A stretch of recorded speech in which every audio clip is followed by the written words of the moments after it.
are a perfect place to practice that nice flat hand.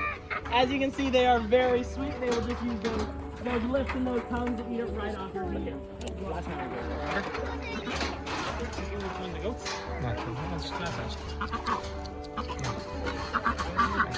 Just like that. Wait for her to finish on that piece of corn. Хорошо, я выкормлю и твой тазик тоже.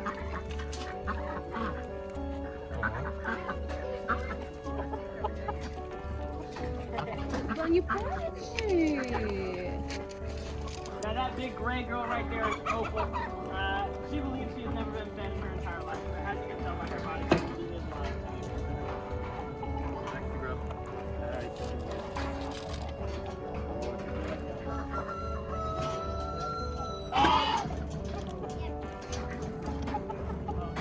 Not obese. Don't really get obese. Try it.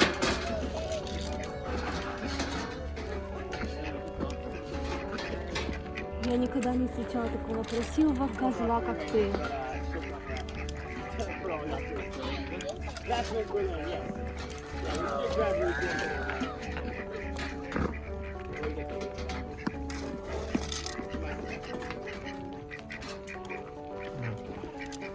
Excuse me, guys.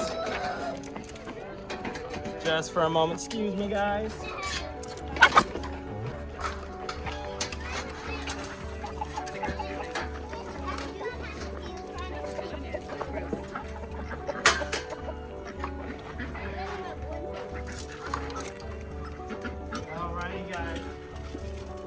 Now these right here are my two geese. This is Bruce, and Droopy is somewhere. But they're harmless. See, as you can see, they want nothing to do with you. If they do ever make you nervous, give them a big old hug. They'll go in the opposite direction, okay? See, just like this. He says, oh no, I don't want that. See? They're not European Canada geese. But alrighty, y'all, come this way for me.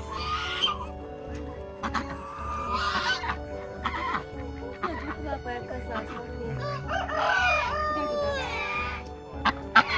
Watch out, Berlin's coming for your bucket. Berlin, I'm not dealing with you. You can feed her. You just don't want to touch her. Get Berlin. Yeah, you can feed her. You just don't want to touch her. Now this right here are my acting-crested porcupines. in there, The largest in the water, species guys. of porcupine in the entire world. If you want to feed these guys, you can take a piece of fruit or a veggie and toss it right in for them. Okay? We don't want to hand feed these guys as they are a little spicy. But don't worry, if you boys want to kind of take some and just toss it right in for them, they will be happy to take it from you. Good job, guys. There we go. Just make sure we're not throwing it at my porcupines, as you don't need any kebabs out here. Now these guys have 30,000 quills on their back. Those quills are just modified hairs. So just like hairs, they will drop them out of their body and they will regrow them many times throughout their entire lives. But they cannot shoot their quills. That is a total myth. That is something that only happens in cartoons and TV shows. What they'll do instead is run backwards and make an animal kill itself.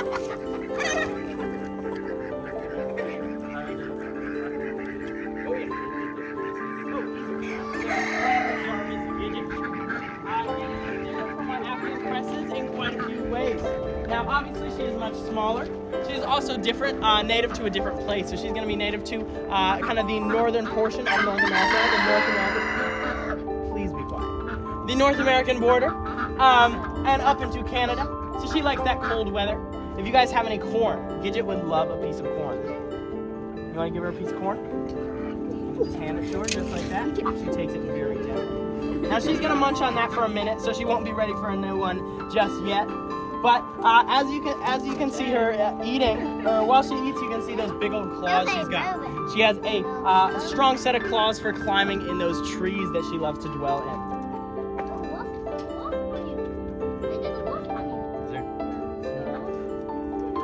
Good job, buddy. That was perfect form. We need you to start working here. Now another cool thing about Gidget, you can see she has those orange teeth. They're like this color orange. That's because she has an iron coating on those teeth. that are going to keep them extra sharp. We have in the zoo, pretty much next to my foxes, who we'll see at the end of the tour, and my turtles. These are my only native animals we have here. Don't get too close, chicken. That vulture will mess you up. But these guys get kind of a bad reputation because of how they're depicted in media. You know, there are these dirty birds that like death and rotting carcasses and all that kind of stuff. But without vultures, we would have a much dirtier environment. So they are incredibly important to our ecosystem. They're going to clean up all that roadkill, get rid of those smelly carcasses. They're also going to prevent a lot of diseases from spreading around by cleaning up all those roadkill. And they are completely incapable of contracting many diseases themselves because they have incredibly acidic stomach acid. Their stomach acid pH actually sits at a pH of around 0. To put it out of perspective, battery acid sits around a 3 or a 4 on the pH scale. So these guys have stomach acid hundreds of times more acidic than battery acid. Buddy. Now right over here, we're about to meet my zebras and my camels. But before I do so, I need everyone's attention for just a couple minutes, okay?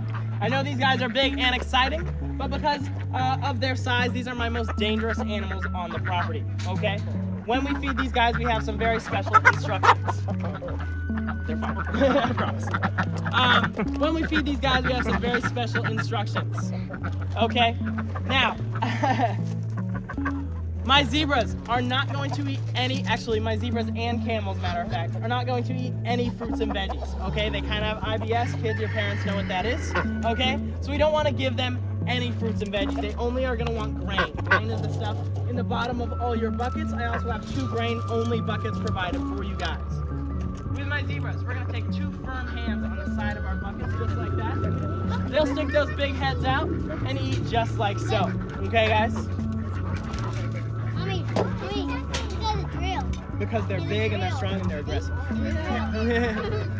Now, my camels are similar but opposite, okay?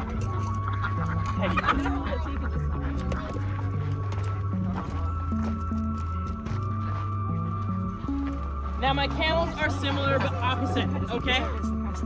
Instead of out of a bucket, if you give my camels a bucket, they're gonna rip it right out of your hand and you won't see that bucket again, okay?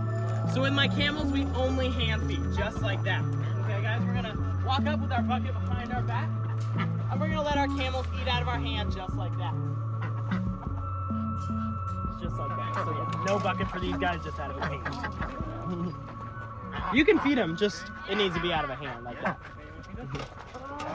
Yep, there we go.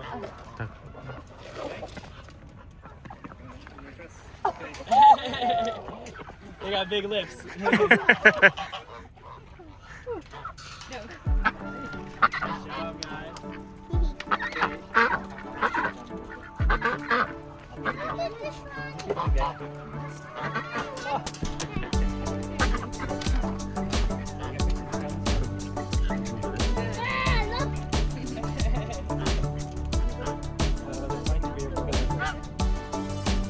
Feed the camels. You want to feed the camels?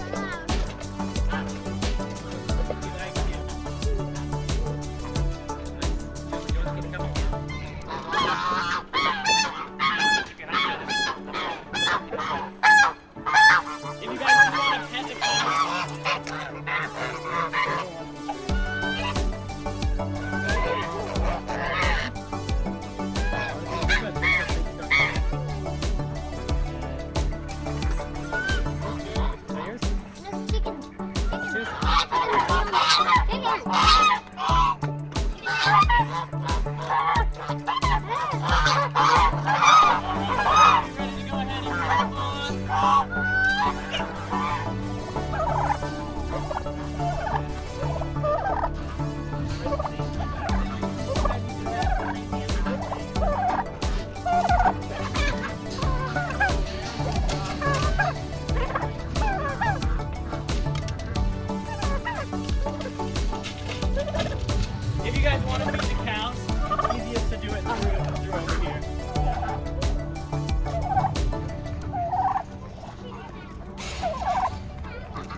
So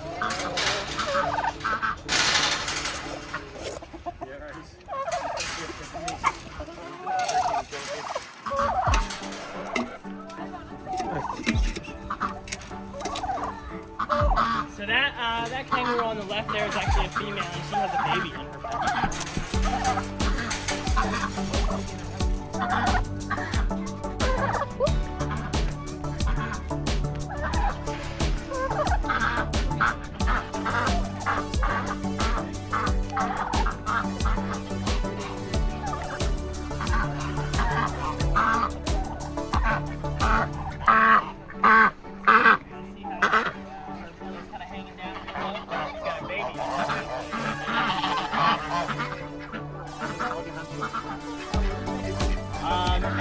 At this size, I guess probably around 5 months.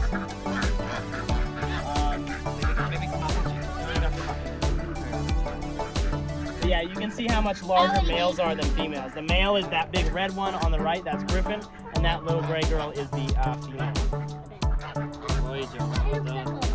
And this one right here is also a female, as well as those two back there.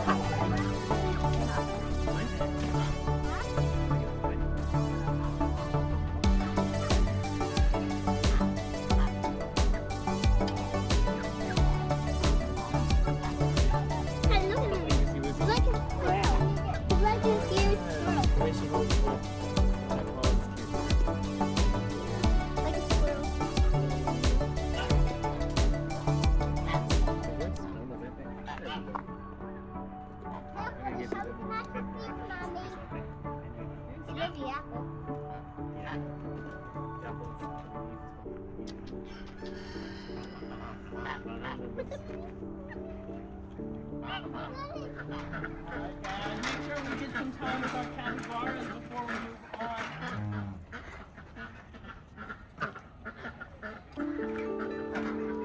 Just remember that nice flat hand.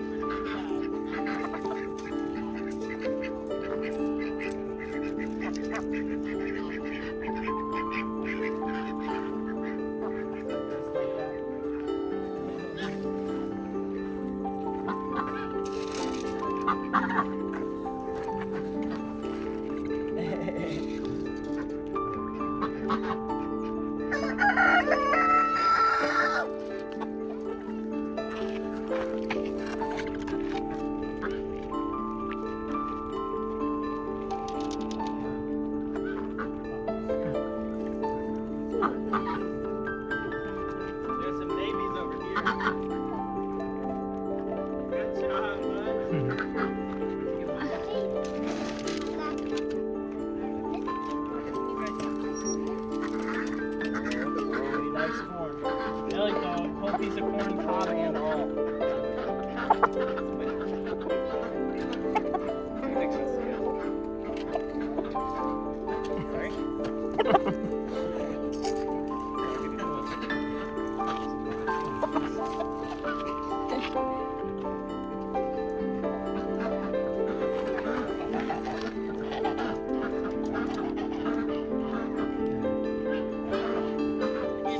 Outdoor portion, she likes to hang out in that tunnel.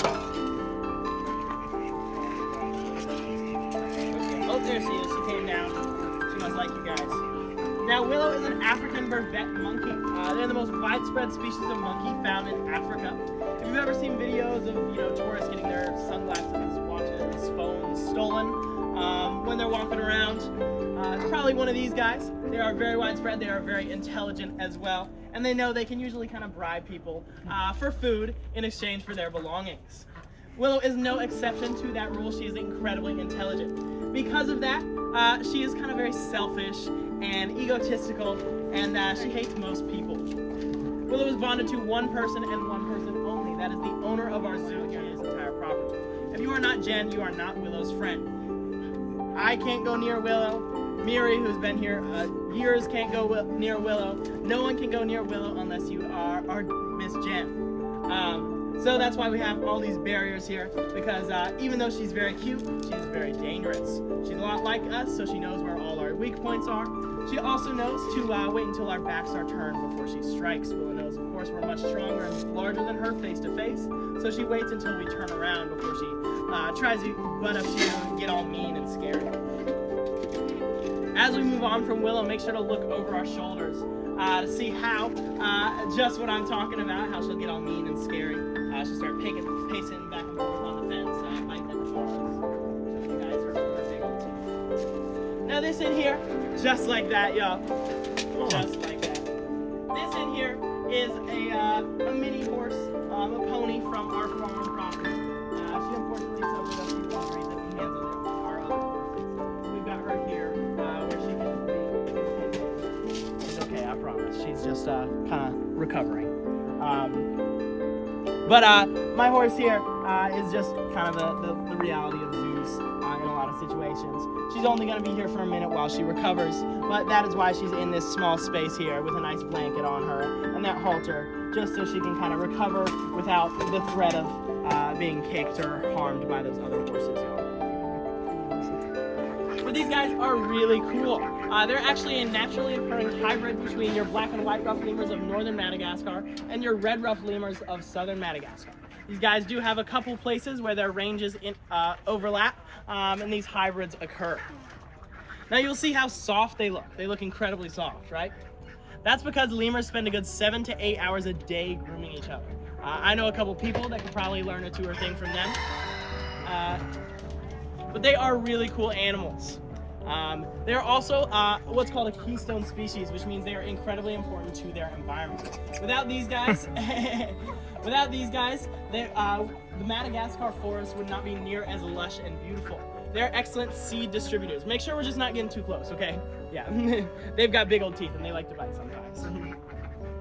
But these guys are excellent seed distributors. So whatever they eat, their digestive system works so fast that whatever they eat kind of goes straight through them and comes out the other end almost completely untouched, especially those nice, hard, protected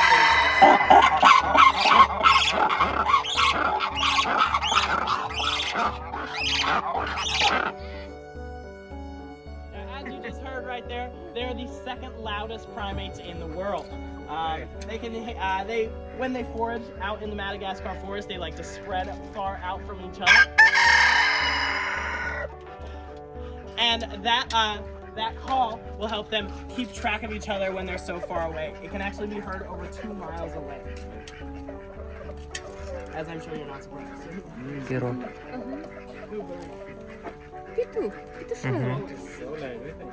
He came to us from a person who actually had him declawed. So, if you take a look at Nelson's paws here, you'll see he doesn't have any claws on his fingers. Someone tried to keep him as a pet and declawed him just like you would a domestic cat. That is incredibly inhumane. Just like for something like a domestic cat, Nelson cannot live a normal life without those claws. It is not in any way equivalent to cutting off your fingernails. It's more like cutting off your entire fingers. So Nelson's essentially forced to live with just palms for the rest of his life. He's one of our true rescues. Even though he is alone, though, he is not lonely. We go in there, spend our lunch breaks with him, give him plenty of love, plenty of pets, plenty of treats, and stuff like that. In fact, does anyone have a sweet potato left over? Yeah. You got one? I'm going to show you why you guys are not going to feed him. Take a look at Nelson's teeth here as he takes this sweet potato from him. Pretty impressive, right? Now, even though he is very sweet, he knows me very well. These guys are not very trusting animals, so it takes a long time to get them to warm up to you. And as you can see by those teeth, you definitely do not want to get bit by a koala monkey. But yeah, y'all, don't worry about Nelson there. He is obviously spoiled rotten, as you can tell by how happy he put that sweet potato.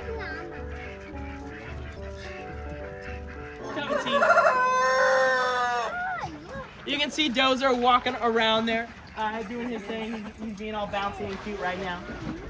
But these guys are native to the Sahara Desert in Africa, where it actually gets upwards of 120 degrees. So they're one of the only animals out here that's been loving the heat this summer. They are mostly insectivores, which means their main diet is going to consist of ants, grubs, worms, things like that they can find under the sand, crawling around. But they are really, really cool. You can see Dozer's got those big old ears. That's going to help him not only hear all those insects crawling around in the wood he searches for them in, but also they are going to off-put a lot of body heat, kind of like elephant ears. So they take up a lot of surface area and off-put all that body heat to keep them from getting so overly hot in that desert place they live. Right in here, guys, I have my Asian small-clawed otters. This is the smallest species of otter in the world, right next to the smallest foxes in the world. Now this is Fern, Finn, and Farah. The cool thing about these guys is they're actually in the family Mustelidae, which is going to put them closely related to things like badgers. There are three main characteristics by which you can tell that. They have long bodies, just like my badgers. They have short little legs, just like my badgers. And they have big old personalities. So just like my badgers, otters love to play and play fight with each other all day long. Even more than that though, they love to swim. Otters are excellent swimmers. They'll spend a good vast majority of their lives in water. Even their entrances to their dens have entrances underwater. So they are really, really cool little animals. They're also one of the most carnivorous animals we have here. They're going to eat about 80 to 90% of their diet. Now right in here, guys, I have a nocturnal animal. These are my African gannets. They're very elusive creatures, so we might not be able to see them today. I tell you what, if you boys want to look through that hollow log right there, if you want to go over there and try and look through, you might be able to see one or two of them in there. These are my African gannets. So they are a relative of mongoose and civets, but they are really cool in that they actually look a lot like cats. They're a fascinating example of something called convergent evolution. Did you guys see it in there? You saw it? Awesome. They're very sleepy during the day. They only come out at night. But they are a really, really cool animal. Like I said, this is Dallas and Dorian. Or that one at least is Dallas. Dorian is hiding out inside still. Oh, there he is. Right on cue. But these are ring-tailed lemurs. So have you guys ever seen that movie, Penguins of Madagascar? Right? With King Julian? That's what these are. So King Julian is a ring-tailed lemur. But the funny thing about that is that in real life there would never be a king ring-tailed lemur.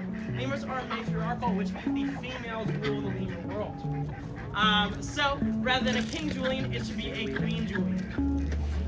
That one in the back, moving very slowly, is actually our male. And that one who came out ready to fight me, all strong and proud, is our female.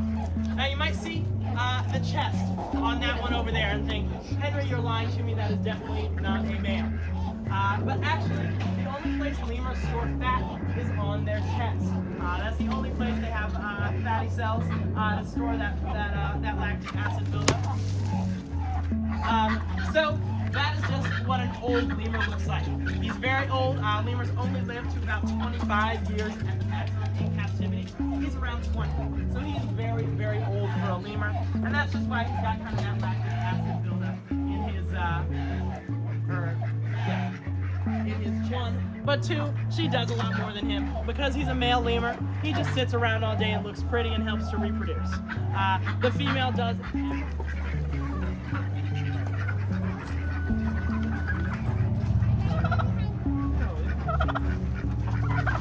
What kind are these guys? So these are Patagonian capybaras. They're a smaller relative of capybaras. They look a lot like a kind of mixture between a capybara, but they are their own. Very close to related. They are very nice. But I had a real baby kangaroo.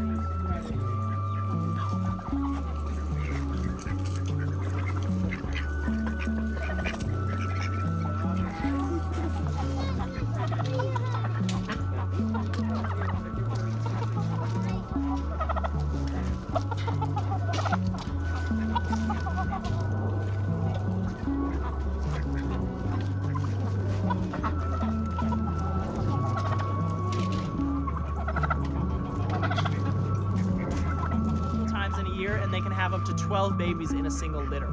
So we really don't need a billion baby coatis running around. So we keep males and females separate and let them go together when it's time to breed. They have like babies at a time. Religion is like pregnant.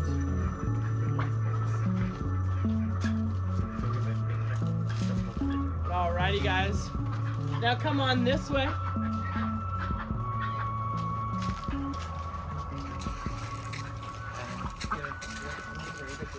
Over here, I have my bunny hut. See, I've got a couple of them here, but if you guys want to come over and look in, you can see they've got an indoor portion where there's a bunch more of them. Hey, good job ignoring my dog, boys. I know she's very cute. But yeah, this is my bunny hut. We did not buy a single bunny that we have here at Darby Acres. They all came from people who bought them, didn't realize how much work they were going to be, and were like, someone needs to take this off my hands. I can't handle it. It's just way too much. So that's what happened with our bunnies. That one right there is Snowball. Snowball is an absolute sweetheart. She's our bunny we do for encounters. As you can see, she just wants to get pet right now. Right in here, I have some ferrets. They're all hiding. Oh, you can see one of them in there. You do? So we have 5 of them. My ferrets here are a similar situation to my bunnies. People buy them, and so they release them into the wild, or give them to a place like us who can, it has the capabilities to take care of them. They have an indoor and all right, guys. It looks like they've been spotted. Right here, I have my African sulcata tortoises. I've got a big Caesar right here walking around. That in the back is Julian. Похоже на The брауни third наш. largest species of tortoise in the entire world.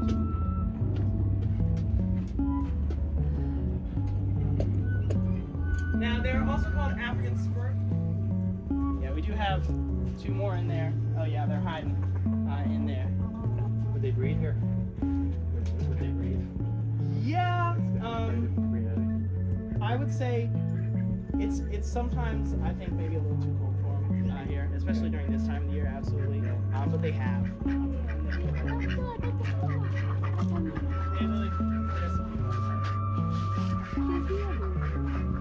They're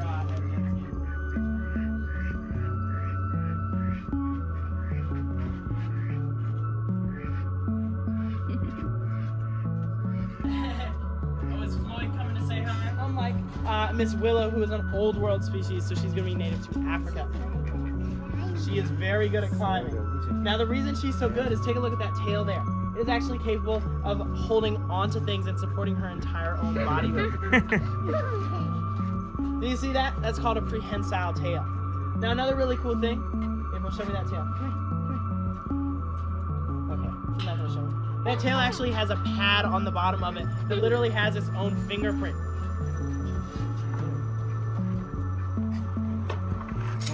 She also only has 4 fingers on that, really Peggy. She only has 4 fingers on that hand, which is very unique among primates. That's an adaptation, once again, due to that climbing lifestyle that they like to live. Their hands are a better hook than anything else.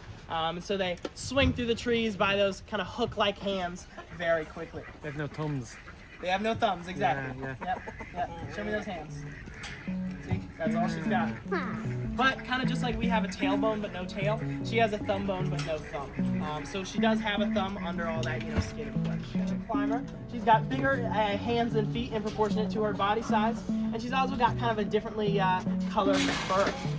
Now, does anyone have any fruits and veggies left at all, or is it all gone? I have a few little bits. Okay, do you want to try and feed Loki? Do you want to do that, Jonah? Yeah, you want to do a nice flat hand and do it just like that, okay? And let her reach her paw out to you. Good job, buddy. Good job. Oh, she's gonna munch on that. Now we don't want to give it to her while she's eating because then she'll think you're trying to take the food she has now. She's very ravenous, as you can see. She loves that sweet potato. All right, you want to try? So just like that, okay? Don't stick your fingers through. Let her reach out. Oh. Good job. Oh, she dropped it. Good job. Yeah, guys, Loki is very cool. She's still a baby right now, so she's gonna get quite a bit bigger. We're working on teaching her how to be nice with people. As you can see, she's pretty nice with me. Oh, sorry, babe. She's pretty nice with me, but you never know. Come this way for me, guys. Porcupines. This is the smallest species of porcupine on property. And they are a very cute, really cool little animal species. Now, you'll see they have a nice long, prehensile tail, just like my spider monkey. They will use that tail like a fifth limb as they're climbing through the trees, as kind of a safety net.